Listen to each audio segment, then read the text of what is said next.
Hi, welcome. I'm Beth Packman with the Greater Statesville Chamber of Commerce, and today I have Tip Nicholson with me for one of our Meet the Candidate interviews. Tip is running for Ward 5 of Statesville City Council. So how are you today? Doing good for a Monday. Awesome. Well, thanks for being here. Tell us a little bit about yourself. I am Tip Nicholson, lifelong resident of Statesville.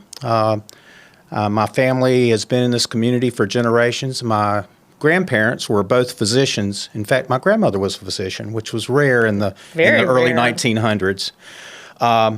Myself, my daughters, my siblings all are graduates of Statesville High School. Okay. My great uncle was the first health director of Iredell County and also served on city council. So we've had the Nicholsons have had a lifetime of service. Okay. I went to UNC Charlotte undergraduate and East Carolina University for my master's degree in counseling. Came back to Statesville, taught, coached at Statesville High School, ran some administrative programs, and then for 25 years, I was the YMCA of Iredell County's executive director. Oh, wow. And when I retired from there, I went to work for the Statesville ABC board. I had been on the board as a board member. I resigned, and I've been doing this for 16 years. Wow. So. Okay. What a long career. Very good.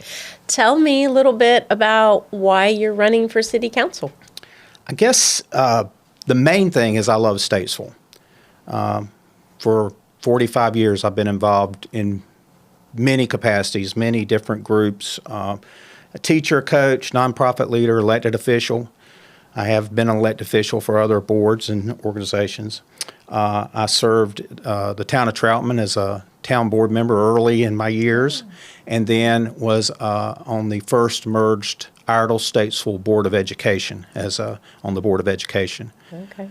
On that board, I was also elected to the North Carolina School Boards Association and served that board. And so that, in addition to Chamber of Commerce, Downtown Statesville Development Corporation, Crime Stoppers, I've served on many different boards, task forces, committees in my career. So. Okay. All right. So you're bringing all of that expertise to bear and experience. All right. Let's get into the questions, shall we? What do you think the city does well from a service provision standpoint, and what are its most glaring needs? I think Statesville does very well in a lot of areas, and honestly has improved over the last few years. I think they're responsive to citizen complaints. I think our sanitation, I've heard so many great things about our sanitation department, and personally have had experience with them. If you call them, they come out and take care of the problem. Potholes, maybe not so much. They're a little slower to happen sometimes, but money only goes so far. But I think with infrastructure, our staff is great. Our staff does a good job in all the different departments. We have an excellent electrical system. We have our, we're electricity members, so we have our own electrical system. We have our own water and sewer system with professionals running those. We have this airport that is fantastic and generates lots of resources for this community. So those are our biggest assets in Statesville.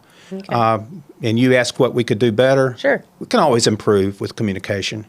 Okay. I think they try to reach across social media and other ways, but there's always people say, I didn't know that. But, sure. But if there's ways that we can continue to grow the way that we talk to people, and one of the main things is the city council. Sure. I need to hear in the community if somebody's got an issue, then I hear it and I need to take it back to the city. Okay. What is your definition of smart growth, and what is your general philosophy on the growth currently happening in Statesville? Well, my first priority has been talking about smart growth, balanced growth, I would say, because you have to have that balance of industrial and residential growth and not let the residential get out of kilter. If it does, then you start to have problems. But if you have a good industrial growth and then balance that with residential, You generate the monies that you need to do the other things that you need to do and to have the amenities in the town.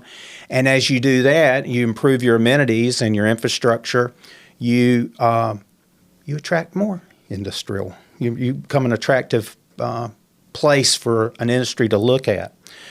I see a lot of things in Statesville that I report. Like if I see a street light out or I see something happening, I will report that. And we need to continue to have ways for people to respond back to the city. But balance, I think I got off that subject, but balanced growth is I think is what it was. Okay. Well, it was. Okay. And I actually think your answer kind of rolls into our next question really well. How important is investing in quality of life improvements such as parks, greenways, and sidewalks for our existing residents and for attracting new residents to Statesville? Yeah, we already kind of said that. I think it's essential. Greenways, connecting our city, connecting our neighborhoods is essential to having a great community. Strong communities have interconnectedness. We need to do a better job in the southern end of the city, our southern entryway, South Statesville. That area's been neglected and needs to be improved. And pedestrian access and transportation are two of those big issues. More sidewalks. There's still some major streets in Statesville that need sidewalks. Again, amenities come with the ability to pay for them. And instead of having to worry about how many roads we're going to pave this year, or if we're going to be able to buy this $1 million fire truck, we need to have those kinds of resources so that the amenities don't suffer. Okay. All right. As a council member, how will you go about working with your peers, the other council members and the mayor, to get things done? I think that's a great question, and one that I'm particularly think a lot about. I don't think you can have a successful council unless you work together. I believe in collaboration. I believe everybody on the council comes with a viewpoint from their district or from their own personal lives, but that doesn't mean that they need to be in their own silo. Everybody's got to work together. It takes 5 votes to do anything. So compromise has to happen. You don't always get your way. We have unfortunately had some council people in the past years that have been lone wolves, that think they are going to control and browbeat city employees and do things that don't benefit the city. They don't work together. I play well with others. Awesome. Is there anything else you would like to share with potential voters? I guess the last thing, and I've started out saying I love Statesville. Statesville has my heart. It's where I've raised my family. It's where I've volunteered time and resources for all these years while living in Ward 5. So the residents of Ward 5 and the residents of the city are all important to me. I'll make them a priority to listen to them as a member of City Council, and I hope to be able to do that. Great. Thanks so much for coming in today. Thank you so much.